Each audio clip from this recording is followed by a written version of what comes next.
Tanggal 10 Oktober hari 284. Bacaan Markus pasal 1 sampai pasal 3.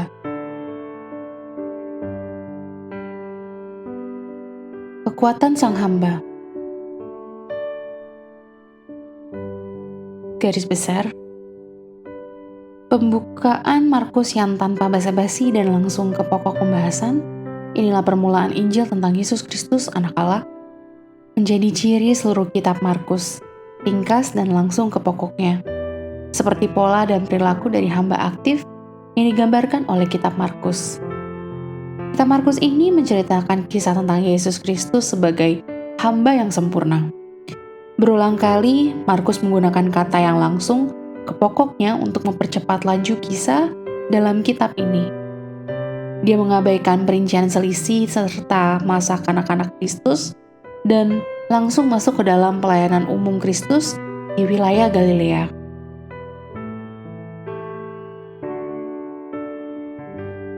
Renungan harian. Apakah Anda memiliki pandangan yang seimbang tentang Yesus Kristus? Selama berabad-abad, orang-orang Kristen bergumul dengan inkarnasi Yesus Kristus, mencoba menggambarkan secara memadai perpaduan unik kemanusiaan yang sempurna dan keilahian yang tak terbatas yang ia miliki. Sebagian orang Kristen menekankan keilahiannya, memusatkan perhatian pada atribut dan tindakan yang hanya bisa menjadi milik Tuhan, melupakan bahwa Yesus makan, tidur, dan menangis seperti orang lain. Yang lain fokus pada kemanusiaannya, mengabaikan banyak hal yang Yesus lakukan yang hanya bisa dilakukan oleh Tuhan. Bacaan hari ini menggambarkan kedua atribut Yesus. Ketuhanannya, misalnya menyembuhkan orang sakit dan mengusir setan pada pasal 1 ayat 23-26 dan ayat 29-34. Dan kemanusiaannya, misalnya bangun pagi-pagi keesokan harinya untuk berdoa, pasal 1 ayat 35. Dengan contoh terakhir ini, Markus memberitahu kepada para pembacanya di bagian paling awal kitab ini akan kuasa di balik pelayanan Yesus. Bagaimanakah dengan Anda? Apakah Anda terlibat dalam jadwal pelayanan yang sibuk untuk Tuhan? Apakah Anda meluangkan waktu yang diperlukan dalam doa dan persiapan terlebih dahulu? Jika Yesus saja perlu berdoa, bagaimana kita bisa berharap melayani secara efektif tanpa doa?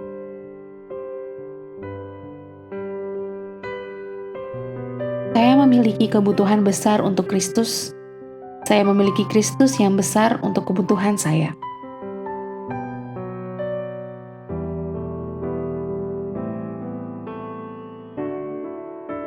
Pendalaman.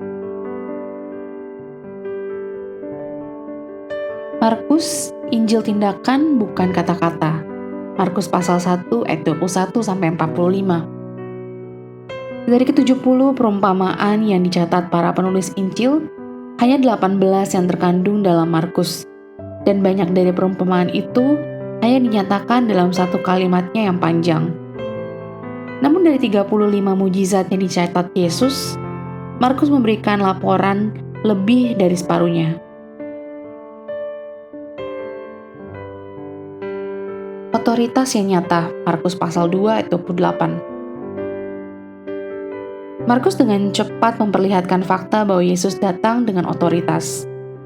Hanya dalam 2 pasal ia mencatat bahwa Yesus telah menunjukkan kuasa dan otoritas dalam pengajarannya, pasal 1 ayat 22, lebih dari iblis, pada pasal 1 ayat 25-27, mengalahkan penyakit, pasal 1 ayat 30-34, lebih dari kenajisan, pasal 1 ayat 41-42, berkuasa atas dosa, pasal 2 ayat 10, dan sebagai pengawas hukum, pasal 2 ayat 28. Dan Yesus juga menunjukkan otoritasnya atas hukum alam, pasal 4 ayat 39-41.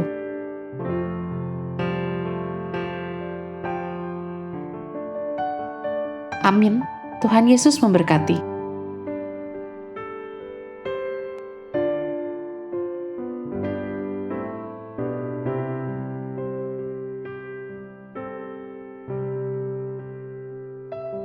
Injil Markus, Markus pasal 1. Yohanes Pembaptis.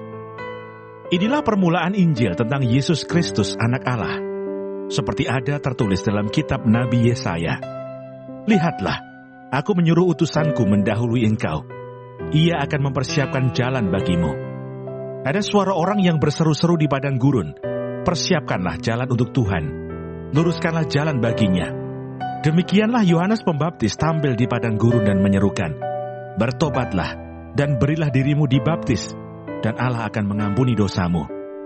Lalu datanglah kepadanya orang-orang dari seluruh daerah Yudea dan semua penduduk Yerusalem, dan sambil mengaku dosanya, mereka dibaptis di sungai Yordan. Yohanes memakai jubah bulu unta dan ikat pinggang kulit, dan makanannya belalang dan madu hutan. Inilah yang diberitakannya, sesudah aku akan datang Ia yang lebih berkuasa daripadaku. Membungkuk dan membuka tali kasutnya pun aku tidak layak. Aku membaptis kamu dengan air, tetapi Ia akan membaptis kamu dengan Roh Kudus. Yesus dibaptis Yohanes. Pada waktu itu datanglah Yesus dari Nazaret di tanah Galilea, dan Ia dibaptis di sungai Yordan oleh Yohanes. Pada saat Ia keluar dari air, Ia melihat langit terkoyak, dan roh seperti burung merpati turun ke atasnya.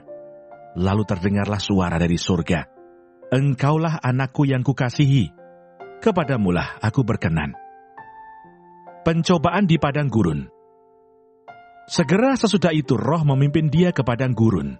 Di padang gurun itu, ia tinggal 40 hari lamanya. Dicobai oleh iblis. Ia berada di sana di antara binatang-binatang liar, dan malaikat-malaikat melayani dia. Yesus tampil di Galilea. Sesudah Yohanes ditangkap, datanglah Yesus ke Galilea, memberitakan Injil Allah. Katanya, waktunya telah genap, kerajaan Allah sudah dekat.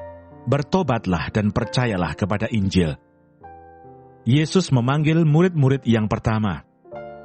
Ketika Yesus sedang berjalan menyusur danau Galilea, Ia melihat Simon dan Andreas, saudara Simon. Mereka sedang menebarkan jala di danau, sebab mereka penjala ikan. Yesus berkata kepada mereka, "Mari, ikutlah aku, dan kamu akan kujadikan penjala manusia." Lalu mereka pun segera meninggalkan jalannya dan mengikuti Dia. Dan setelah Yesus meneruskan perjalanannya sedikit lagi, dilihatnya Yakobus anak Zebedeus dan Yohanes saudaranya sedang membereskan jala di dalam perahu. Yesus segera memanggil mereka dan mereka meninggalkan ayahnya, Zebedeus, di dalam perahu bersama orang-orang upahannya, lalu mengikuti Dia. Yesus dalam rumah ibadat di Kapernaum. Mereka tiba di Kapernaum setelah hari Sabat mulai. Yesus segera masuk ke dalam rumah ibadat dan mengajar. Mereka takjub mendengar pengajarannya, sebab Ia mengajar mereka sebagai orang yang berkuasa, tidak seperti ahli-ahli Taurat. Pada waktu itu di dalam rumah ibadat itu, ada seorang yang kerasukan roh jahat. Orang itu berteriak, "Apa urusanmu dengan kami, hai Yesus orang Nazaret? Engkau datang hendak membinasakan kami. Aku tahu siapa engkau, yang kudus dari Allah." Tetapi Yesus menghardiknya, katanya, "Diam, keluarlah daripadanya." Roh jahat itu menggoncang-goncang orang itu, dan sambil menjerit dengan suara nyaring, ia keluar daripadanya. Mereka semua takjub, sehingga mereka memperbincangkannya, katanya, "Apa ini? Suatu ajaran baru. Ia berkata-kata dengan kuasa. Roh-roh jahat pun diperintahnya, dan mereka taat kepadanya." Lalu tersebarlah dengan cepat kabar tentang Dia ke segala penjuru di seluruh Galilea. Yesus menyembuhkan ibu mertua Petrus dan orang-orang lain. Sekeluarnya dari rumah ibadat itu, Yesus dengan Yakobus dan Yohanes pergi ke rumah Simon dan Andreas. Ibu mertua Simon terbaring karena sakit demam. Mereka segera memberitahukan keadaannya kepada Yesus. Ia pergi ke tempat perempuan itu, dan sambil memegang tangannya, Ia membangunkan dia. Lalu lenyaplah demamnya. Kemudian perempuan itu melayani mereka. Menjelang malam, sesudah matahari terbenam, dibawalah kepada Yesus semua orang yang menderita sakit dan yang kerasukan setan. Maka berkerumunlah seluruh penduduk kota itu di depan pintu. Ia menyembuhkan banyak orang yang menderita bermacam-macam penyakit dan mengusir banyak setan. Ia tidak memperbolehkan setan-setan itu berbicara, sebab mereka mengenal Dia. Yesus mengajar di kota-kota lain. Pagi-pagi benar, waktu hari masih gelap, Ia bangun dan pergi keluar. Ia pergi ke tempat yang sunyi dan berdoa di sana. Tetapi Simon dan kawan-kawannya menyusul Dia. Waktu menemukan Dia, mereka berkata, "Semua orang mencari Engkau." Jawabnya, "Marilah kita pergi ke tempat lain, ke kota-kota yang berdekatan, supaya di sana juga aku memberitakan Injil, karena untuk itu aku telah datang." Lalu pergilah Ia ke seluruh Galilea dan memberitakan Injil dalam rumah-rumah ibadat mereka dan mengusir setan-setan. Yesus menyembuhkan seorang yang sakit kusta. Seorang yang sakit kusta datang kepada Yesus, dan sambil berlutut di hadapannya, ia memohon bantuannya, katanya, "Kalau Engkau mau, Engkau dapat mentahirkan aku." Maka tergeraklah hatinya oleh belas kasihan. Lalu ia mengulurkan tangannya, menjamah orang itu dan berkata kepadanya, "Aku mau, jadilah engkau tahir." Seketika itu juga lenyaplah penyakit kusta orang itu, dan ia menjadi tahir. Segera ia menyuruh orang itu pergi dengan peringatan keras. "Ingatlah, janganlah engkau memberitahukan apa-apa tentang hal ini kepada siapapun. Tetapi pergilah, perlihatkanlah dirimu kepada imam, dan persembahkanlah untuk pentahiranmu persembahan yang diperintahkan oleh Musa sebagai bukti bagi mereka." Tetapi orang itu pergi memberitakan peristiwa itu dan menyebarkannya kemana-mana, sehingga Yesus tidak dapat lagi terang-terangan masuk ke dalam kota. Ia tinggal di luar, di tempat-tempat yang sepi, namun orang terus juga datang kepadanya dari segala penjuru. Markus pasal 2. Orang lumpuh disembuhkan. Kemudian, sesudah lewat beberapa hari, waktu Yesus datang lagi ke Kapernaum, tersiarlah kabar bahwa Ia ada di rumah. Maka datanglah orang-orang berkerumun sehingga tidak ada lagi tempat, bahkan di muka pintu pun tidak. Sementara Ia memberitakan firman kepada mereka, ada orang-orang datang membawa kepadanya seorang lumpuh, digotong oleh 4 orang. Tetapi mereka tidak dapat membawanya kepadanya, karena orang banyak itu. Lalu mereka membuka atap yang di atasnya. Sesudah terbuka mereka menurunkan tilam, tempat orang lumpuh itu terbaring. Ketika Yesus melihat iman mereka, berkatalah Ia kepada orang lumpuh itu, "Hai anakku, dosamu sudah diampuni." Tetapi di situ ada juga duduk beberapa ahli Taurat. Mereka berpikir dalam hatinya, "Mengapa orang ini berkata begitu? Ia menghujat Allah. Siapa yang dapat mengampuni dosa selain daripada Allah sendiri?"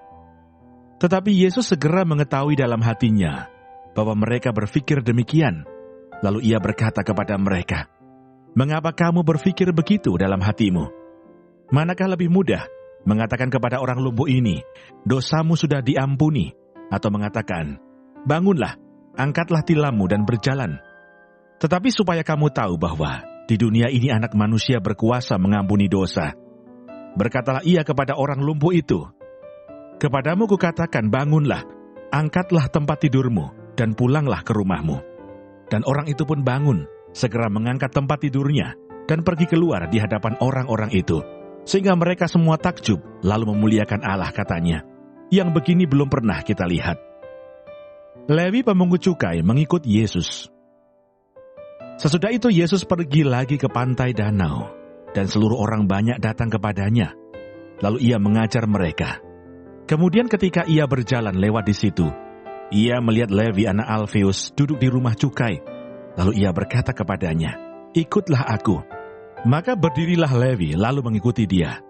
Kemudian ketika Yesus makan di rumah orang itu, banyak pemungut cukai dan orang berdosa makan bersama-sama dengan Dia dan murid-muridnya, sebab banyak orang yang mengikuti Dia. Pada waktu ahli-ahli Taurat dari golongan Farisi melihat bahwa Ia makan dengan pemungut cukai dan orang berdosa itu, berkatalah mereka kepada murid-muridnya, "Mengapa Ia makan bersama-sama dengan pemungut cukai dan orang berdosa?" Yesus mendengarnya dan berkata kepada mereka, "Bukan orang sehat yang memerlukan tabib, tetapi orang sakit. Aku datang bukan untuk memanggil orang benar, melainkan orang berdosa." Hal berpuasa.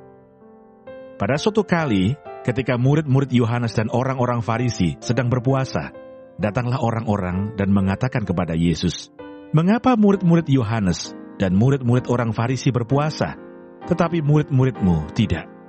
Jawab Yesus kepada mereka, "Dapatkah sahabat-sahabat mempelai laki-laki berpuasa, sedang mempelai itu bersama mereka? Selama mempelai itu bersama mereka, mereka tidak dapat berpuasa. Tetapi waktunya akan datang, mempelai itu diambil dari mereka, dan pada waktu itulah mereka akan berpuasa. Tidak seorang pun menambalkan secari kain yang belum susut pada baju yang tua. Karena jika demikian, kain penambal itu akan mencabiknya. Yang baru mencabik yang tua, lalu makin besarlah koyaknya. Demikian juga tidak seorang pun mengisikan anggur yang baru ke dalam kantong kulit yang tua. Karena jika demikian, anggur itu akan mengoyakkan kantong itu, sehingga anggur itu dan kantongnya dua-duanya terbuang. Tetapi anggur yang baru hendaknya disimpan dalam kantong yang baru pula." Murid-murid memetik gandum pada hari Sabat. Pada suatu kali, pada hari Sabat, Yesus berjalan di ladang gandum, dan sementara berjalan murid-muridnya memetik bulir gandum. Maka kata orang-orang Farisi kepadanya, "Lihat, mengapa mereka berbuat sesuatu yang tidak diperbolehkan pada hari Sabat?" Jawabnya kepada mereka, "Belum pernahkah kamu baca apa yang dilakukan Daud ketika ia dan mereka yang mengikutinya kekurangan dan kelaparan? Bagaimana ia masuk ke dalam rumah Allah waktu Abiatar menjabat sebagai imam besar, lalu makan roti sajian itu, yang tidak boleh dimakan kecuali oleh imam-imam, dan memberinya juga kepada pengikut-pengikutnya." Lalu kata Yesus kepada mereka, "Hari Sabat diadakan untuk manusia, dan bukan manusia untuk hari Sabat. Jadi anak manusia adalah juga Tuhan atas hari Sabat." Markus pasal 3. Yesus menyembuhkan orang pada hari Sabat. Kemudian Yesus masuk lagi ke rumah ibadat. Di situ ada seorang yang mati sebelah tangannya. Mereka mengamati Yesus, kalau ia menyembuhkan orang itu pada hari Sabat, supaya mereka dapat mempersalahkan dia. Kata Yesus kepada orang yang mati sebelah tangannya itu, "Mari, berdirilah di tengah." Kemudian katanya kepada mereka, "Manakah yang diperbolehkan pada hari Sabat, berbuat baik atau berbuat jahat, menyelamatkan nyawa orang atau membunuh orang?" Tetapi mereka itu diam saja. Ia berduka cita karena kedegilan mereka, dan dengan marah ia memandang sekelilingnya kepada mereka. Lalu ia berkata kepada orang itu, "Ulurkanlah tanganmu." Dan ia mengulurkannya, maka sembuhlah tangannya itu. Lalu keluarlah orang-orang Farisi, dan segera bersekongkol dengan orang-orang Herodian untuk membunuh dia. Yesus menyembuhkan banyak orang. Kemudian Yesus dengan murid-muridnya menyingkir ke danau, dan banyak orang dari Galilea mengikutinya, juga dari Yudea, dari Yerusalem, dari Idumea, dari seberang Yordan, dan dari daerah Tirus dan Sidon, datang banyak orang kepadanya. Sesudah mereka mendengar segala yang dilakukannya, ia menyuruh murid-muridnya menyediakan sebuah perahu baginya, karena orang banyak itu, supaya mereka jangan sampai menghimpitnya. Sebab ia menyembuhkan banyak orang, sehingga semua penderita penyakit berdesak-desakan kepadanya, hendak menjamahnya. Bila mana roh-roh jahat melihat dia, mereka jatuh tersungkur di hadapannya dan berteriak, "Engkaulah anak Allah." Tetapi ia dengan keras melarang mereka memberitahukan siapa dia. Yesus memanggil ke-12 rasul. Kemudian naiklah Yesus ke atas bukit. Ia memanggil orang-orang yang dikehendakinya, dan mereka pun datang kepadanya. Ia menetapkan 12 orang untuk menyertai dia, dan untuk diutusnya memberitakan Injil, dan diberinya kuasa untuk mengusir setan.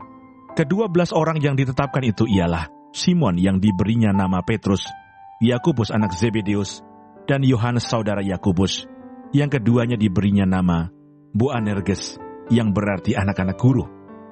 Selanjutnya Andreas, Filipus, Bartolomeus, Matius, Thomas, Yakobus anak Alfeus, Tadeus, Simon orang Zelot, dan Yudas Iskariot yang mengkhianati dia. Yesus dan Beelzebul. Kemudian Yesus masuk ke sebuah rumah, maka datanglah orang banyak berkerumun pula, sehingga makan pun mereka tidak dapat. Waktu kaum keluarganya mendengar hal itu, mereka datang hendak mengambil dia, sebab kata mereka ia tidak waras lagi. Dan ahli-ahli Taurat yang datang dari Yerusalem berkata, "Ia kerasukan Beelzebul, dan dengan penghulu setan ia mengusir setan." Yesus memanggil mereka lalu berkata kepada mereka dalam perumpamaan, "Bagaimana iblis dapat mengusir iblis? Kalau suatu kerajaan terpecah-pecah, kerajaan itu tidak dapat bertahan. Dan jika suatu rumah tangga terpecah-pecah, rumah tangga itu tidak dapat bertahan. Demikianlah juga kalau iblis berontak melawan dirinya sendiri, dan kalau ia terbagi-bagi, ia tidak dapat bertahan, melainkan sudahlah tiba kesudahannya.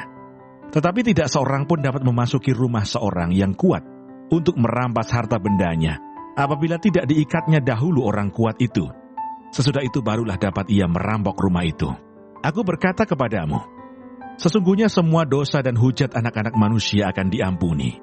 Ya, semua hujat yang mereka ucapkan. Tetapi apabila seorang menghujat Roh Kudus, ia tidak mendapat ampun selama-lamanya, melainkan bersalah karena berbuat dosa kekal. Ia berkata demikian karena mereka katakan bahwa ia kerasukan roh jahat. Yesus dan sanak saudaranya. Lalu datanglah ibu dan saudara-saudara Yesus, sementara mereka berdiri di luar. Mereka menyuruh orang memanggil dia. Ada orang banyak duduk mengelilingi dia. Mereka berkata kepadanya, "Lihat, ibu dan saudara-saudaramu ada di luar dan berusaha menemui engkau." Jawab Yesus kepada mereka, "Siapa ibuku dan siapa saudara-saudaraku?" Ia melihat kepada orang-orang yang duduk di sekelilingnya itu dan berkata, "Ini ibuku dan saudara-saudaraku. Barang siapa melakukan kehendak Allah, dialah saudaraku laki-laki. Dialah saudaraku perempuan, dialah ibuku."